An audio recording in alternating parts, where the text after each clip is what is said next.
नमस्कार दोस्तों, कैसे हैं आप सब। स्वागत है आप सभी का आपके अपने YouTube चैनल पर। दोस्तों, प्रचलन को देखते हुए लोग इन दिनों गुरु बना लेते हैं और समझ ही नहीं पाते हैं कि वास्तव में गुरु क्या है और किसे बनाया जाना चाहिए। इस कारण उनके साथ धोखा होता है। असली गुरु वो है जो तरह तरह के उपाय जैसे स्टोन पहनना या कुछ और बताने का काम नहीं करते। असली गुरु की पहचान करना ही मुश्किल है और जब इनकी पहचान हो जाती है तो जीवन में आध्यात्मिक अनुभव घटित होने लगते हैं। खैर दोस्तों, आज हम ऐसे बाबा की बात कर रहे हैं जो जनाब छाती ठोककर लोगों की सेवा करने में लगे हुए हैं। इनके दरबार में जो कोई भी जाता है ये उसके मन की बात पहले ही जान लेते हैं। हम बात कर रहे हैं यहाँ पर श्री बालाजी बागेश्वर महाराज की, जिनकी चर्चा केवल देश में ही नहीं बल्कि विदेशों तक फैली हुई है। भारत के अलावा भी इन्होंने विदेशों में अपना दरबार सजाया हुआ है। बागेश्वर बाबा जो अपने कड़क अंदाज में बोलना शुरू करते हैं तो भक्त अपने आप ही आस्था में लीन हो जाते हैं। दोस्तों, कुछ लोग रोना पीटना भी शुरू कर देते हैं, लेकिन इन सब चीज़ों के पीछे सच्चाई क्या है और क्यों लोग बाबा के सामने आते ही सब कुछ भूल जाते हैं? क्या सच में बागेश्वर धाम के पास दिव्य शक्तियां हैं या फिर इनका असली चेहरा कुछ और ही है? पुलिस ने सारी बातें जनता के सामने लाकर खड़ी कर दी हैं। ऐसे में इतने कम समय में बागेश्वर बाबा ने इतनी ज़्यादा प्रसिद्धि हासिल कैसे करी और इनकी शक्तियों की क्या सच्चाई है? क्या वाकई में इनके अंदर शक्तियां हैं या ये सब कुछ पाखंड है? तो आइए बिना किसी देरी के इस वीडियो को शुरू करते हैं। तो दोस्तों, सबसे पहले तो आपको बता दें कि बागेश्वर धाम सरकार का असली नाम धीरेन्द्र कृष्ण शास्त्री है। इनका जन्म छतरपुर के छोटे से गांव घड़ा में हुआ था। इनका जन्म बहुत ही गरीब ब्राह्मण परिवार में हुआ था, लेकिन गरीबी के आलम में अपना बचपन गुजारने के बावजूद आज धीरेन्द्र कृष्ण स्वामी हनुमान जी के परम भक्त हैं और 12 साल की छोटी सी उम्र से ही इन्होंने बालाजी यानी कि हनुमान जी की सेवा शुरू कर दी थी। इनका पूरा ध्यान भगवान की सेवा में ही लगा रहता था और सालों तक किसी तरह तपस्या करने के बाद धीरेन्द्र कृष्ण स्वामी को कुछ ऐसी शक्तियां प्राप्त हुई जिनकी मदद से आज ये सामने मौजूद व्यक्ति के बिना बताए ही उनकी परेशानियां समझ जाते हैं और उसे एक पर्चे में लिख देते हैं। बागेश्वर बाबा ये तक समझ जाते हैं कि आप सच कह रहे हैं या नहीं। इनके द्वारा लिखा एक एक शब्द 100% सत्य होता है, जिसका सबसे बड़ा प्रमाण ये है कि आज तक कोई भी इन्हें झूठा साबित नहीं कर पाया। असल में होता ये है कि जिस किसी भी अर्जी को बालाजी सरकार स्वीकार कर लेते हैं, उस व्यक्ति को या फिर उसके परिवार के किसी भी व्यक्ति को लगातार सपने में बंदर दिखाई देते हैं और ये कोई मन की बनाई हुई बात नहीं है। दोस्तों, जिन सब की अर्जियां लगी हैं उन सब ने इस बात को स्वीकार किया है। हालांकि मीडिया वालों को कहाँ लोगों की बात पर विश्वास होता है, वो तो सब अपनी आंखों से देखना चाहते हैं। इसी चक्कर में बहुत से ऐसे मीडिया वाले हैं जो भक्त बनकर भीड़ में इकट्ठा हो जाते हैं ये देखने के लिए कि इनके दरबार में होता क्या है। लेकिन जब मीडिया वाले दरबार में गए तो ये देखकर हक्के बक्के रह गए कि बागेश्वर बाबा ने उन्हें पहचान लिया था और उनकी पोल लोगों के सामने खोल दी। इस पूरे इंसिडेंट को देखने के बाद मीडिया वाले भी बालाजी सरकार के सामने नतमस्तक हो गए। जैसे ही ये बात लोगों के सामने आई, हर कोई ये देखकर दंग रह गया कि कैसे एक जवान बाबा ने बड़े बड़े सबके कान काट रखे हैं। धीरेन्द्र कृष्ण शास्त्री कहते हैं कि उन्होंने बालाजी महाराज की मदद से अब तक लाखों की जिंदगी सवारी है। बागेश्वर धाम सरकार की कृपा अपरंपार है, तभी तो जो कोई भी इनके दरबार में जाता है वो कभी भी खाली हाथ नहीं लौटता। सच्चे दिल से मांगी गई दुआ को बालाजी महाराज जरूर पूरा करते हैं, इसीलिए उनके दरबार में भक्तों का तांता लगा रहता है।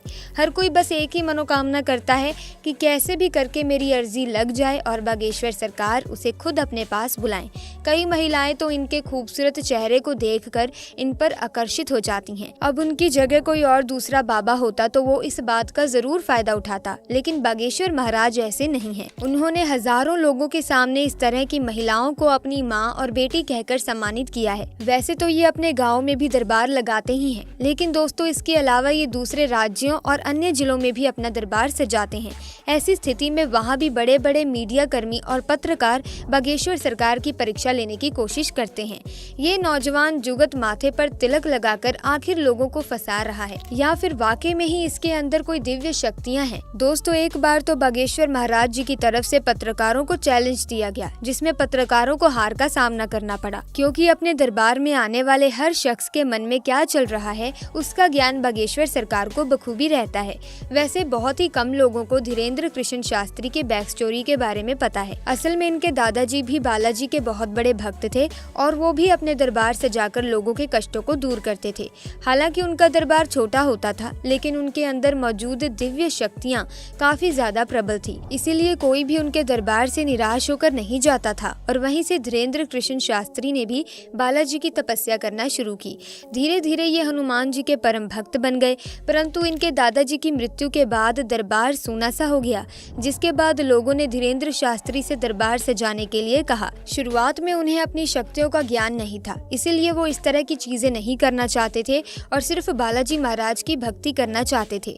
लेकिन फिर जैसे जैसे धीरेन्द्र शास्त्री के अंदर की शक्तियाँ बढ़ने लगी, वे लोगों की बातें पहचानने लगे और एक टाइम ऐसा आया जब उनके अंदर भी अपने दादाजी की तरह ही दिव्य शक्तियाँ आ गई। और अपनी शक्तियों की ही वजह से गांव में रहने वाला एक साधारण बालक आज पूरी दुनिया में बागेश्वर धाम सरकार के नाम से प्रसिद्ध है। दोस्तों, ये भारत का एकमात्र ऐसा स्थान है जिसने साइंस और टेक्नोलॉजी को भी हिलाकर रख दिया है और सोचने पर मजबूर कर दिया है कि आखिर ऐसा कैसे हो सकता है। क्योंकि अगर बागेश्वर धाम के महाराज धीरेन्द्र शास्त्री से पूछें तो वो यही कहते हैं कि ये सब कुछ बालाजी और उनके दादाजी की कृपा से मुमकिन हो पाता है, वो खुद कुछ भी नहीं करते। लेकिन अगर आप हमारी बात माने तो ये सब कुछ धीरेन्द्र शास्त्री की कठोर तपस्या से संभव हो पाया है। 12 साल की छोटी सी उम्र में जहाँ बच्चे अपने घर का पता भी नहीं बता पाते, उस उम्र में ये दिन भर हनुमान चालीसा का पाठ किया करते थे। और इस नियंत्रण जाप ने इनकी बुद्धि को इतना ज्यादा प्रबल बना दिया कि आज ये उस स्तर पर पहुंच गए हैं जहां इन्हें लोगों की बात को समझने में रत्ती भर भी समय नहीं लगता और ये जो कुछ भी कह देते हैं वो पत्थर की लकीर हो जाती है, जिसका सच होना तय है। और इसीलिए एक या दो नहीं बल्कि कई सारे एग्जाम्पल्स दिए जा सकते हैं। लेकिन दोस्तों, इनके दरबार में आया हुआ भक्त सच्चे मन से आया हो ये जरूरी नहीं है, क्योंकि कुछ लोग अपनी बुरी नीयत को पूरा करने के लिए भी भगवान का सहारा चुन लेते हैं। और जब इनके दरबार में ऐसा कोई इंसान आता है तो ये दूर से ही उन्हें पहचान कर उनके मन की गंदगी को लोगों के सामने साफ जाहिर करते हैं, ताकि कोई भी ईश्वर के दरबार में बुरी नीयत के साथ ना आए। बागेश्वर धाम का इतिहास दोस्तों काफी पुराना है। लोगों की मान्यताओं के अनुसार बागेश्वर धाम मंदिर चंदेल कालीन है और 1986 में ग्राम वासियों के द्वारा मंदिर का निर्माण कराया गया था। उसी दौरान ग्राम गढ़ा के बाबा सेतुलाल चित्रकूट से शिक्षा लेकर अपने गांव के प्राचीन कालीन मंदिर पहुंचे। पहले तो इन्होंने राम कथा करी और फिर ये झाड़ फूंक का भी काम करने लगे, जो हर लोगों के अंदर मौजूद बुरी शक्तियों को अपनी एक फटकार से भगा देते हैं। लोगों का ऐसा कहना है कि जो कोई भी भूत प्रेत की शिकायत लेकर इनके दरबार में आता है वो हमेशा हमेशा के लिए ठीक हो जाता है। दोस्तों, हर मंगलवार को लगने वाला दिव्य दरबार सबसे ज्यादा प्रसिद्ध है, जिसमें लोग अपनी अर्जी लगाते हैं। लोग अर्जी लगाने के बाद यहाँ पर टोकन्स को खरीदते हैं और नारियल को लाल कपड़े में बांधकर अपनी मनोकामना पूरी करने के लिए यहाँ पर इस बार मंदिर की परिक्रमा लगाते हैं। यहाँ पर अर्जी लगाने के लिए लोगों की लाइन बहुत लंबी होती है और उसके बाद बागेश्वर धाम के दरबार में जाकर धीरेन्द्र कृष्ण महाराज के प्रवचन सुनते हैं। इसीलिए चाहे पुलिस हो या फिर मीडिया, कोई भी ये नहीं कह सकता कि बागेश्वर धाम पाखंड है। यहाँ पर लोगों के साथ फ्रॉड होता है। लोग पूरी आस्था और विश्वास के साथ यहाँ आते हैं और खाली हाथ नहीं जाते। तो दोस्तों, आज के लिए बस इतना ही।